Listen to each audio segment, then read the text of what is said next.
Iginit naman ng mga senador na hindi sila nagkamali sa pagtatapyas ng 45 billion pesos na pondo ng DPWH. Live mula sa Senado, nangunguna sa balita si News 5 Senate Correspondent Mean Los Baños. Mean, paano raw ayusin ng mga senador itong budget deadlock? Tama ka, Jiggy, unang bagay, paano aayusin yung deadlock na yan? Kaya pinapostpone ng mga senador yung BICAM ngayong araw para makipag-usap sila direkta sa DPWH kung paano ba susolusyonan yung pinapabalik nilang 45 billion pesos. Nanindigan kasi yung mga senador, Jiggy, hindi daw sila nagkamali sa pagtapyas ng amount na yan dahil tinapyas nila yan based dun sa computation na binigay ng DPWH sa kanila early on from the committee hearing. So ang sinasabi ng Senado ngayon, teka muna, akala ko ba nagkasundo na tayo with DPWH? Bakit ngayon pinapabalik ninyo? So, doon pa lang, sinasabi din ng mga senators from the committee hearings na parang aminado naman itong DPWH na meron talagang overpricing doon sa mga materyales. Yun yung mismong tinapyas, Jiggy, ng Senado. So, bakit ngayon pinapabalik yan? Yan yung paulit-ulit na tanong ng mga senador at ginigiit nga nila na kayo ang nagkamali, yung DPWH, at hindi yung Senado sa pagkakataong ito. Narito ang bahagi ng pahayag ni Senate President Pro Tempore Ping Lacson at Senate Finance Committee Chairman Win Gatchalian. Hindi kami nagkamali dahil naggaling ho sa kanila yung computation. In-apply lang ho namin. In fact, pumunta pa dito ang mga representatives ng DPWH para makipag-coordinate sa amin. Yung ginawa naming pagbaba sa budget ng DPWH, particularly yung presyo ng materyales, galing yun sa DPWH mismo. Nagbigay sila sa amin ng mga tawag nila adjustment factors. Hindi kami nagkamali. We just took the lead of their, based on their pronouncements.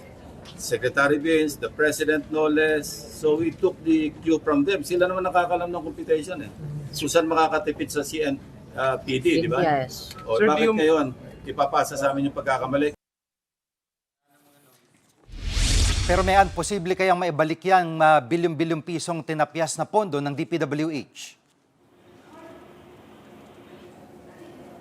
That we do not know. Paulit-ulit din nating tinanong kay Senate Finance Committee Chairman Win Gatchalian yan. Pero precisely the point why they wanted or why they postponed itong BICAM meeting ngayong araw na ito ay para timbangin. Dapat bang ibalik yung 45, hindi maliit, Jiggy yung 45 billion pesos na yan. Dapat bang ibalik dahil ang sinasabi ng DPWH kapag hindi yan nabalik, underfunded yung mga maraming programang pang-infrastruktura at hindi daw yan mai-implement. So sabi ng Senado, naiintindihan namin yan. Pero andun din sila sa punto na pag binalik yung 45 billion pesos na yan, di baka magkaroon naman ng overcosting sa mga materyales, maging source na naman yan ng korupsyon. Anyway, Jiggy, sa gitna nitong pag-postpone nitong BICAM meeting na ito at deadlock sa DPWH budget, nanindigan at naniniwala pa rin sila Senator Gatchalian na on track sila sa schedule at kaya pa rin maratipikahan itong 2026 national budget sa December 22, which is next week, at hindi raw tayo mauuwi sa reenacted budget kung saan yung budget natin ngayong 2025 ang siyang ipapatupad sa taong 2026. Jiggy. At bukas, ano nakatakdang talakayin sa BICAM?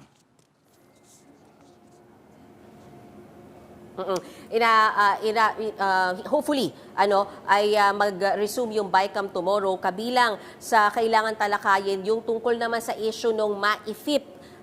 Jiggy, basahin ko para sure. Medical assistance to indigent and financially incapacitated patients. So bakit ba may issue din dyan? Doon kasi sa National Expenditure Programs, nasa 24 billion pesos lang yan. Pero pagkatapos ng BICAM, dumoble at naging 51 billion pesos. So ang takot dyan ay bakit? At baka maging pork barrel yan. So ang sinasabi ng mga senador, okay na sila na doblehin at gawing 51 billion pesos as long as ma-assure na hindi magiging pork barrel. So ang pag-uusapan bukas, mga safeguards at special provisions na gustong ipatupad ng mga senador dyan sa 2026 national budget. Kabilang na dyan ang paniniguro na hindi pwedeng makialam yung mga mambabatas sa implementation niya ang medical ayuda na yan at posible rin daw tanggalin na yung guarantee letters. Dahil kapag may guarantee letters, Jiggy, nakakapamili daw kung sino lamang ang magbebenepisyo dito sa MAIFIP na ito. Yan muna ang latest mula dito sa Senado. Balik sa iyo, Jiggy.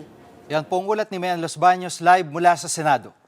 Mga kapatid, Jiggy Manikad po, pagdating sa mahalagang balita sa loob at labas ng bansa, dapat una sa lahat, mag-follow at mag-subscribe na sa social media pages ng News 5.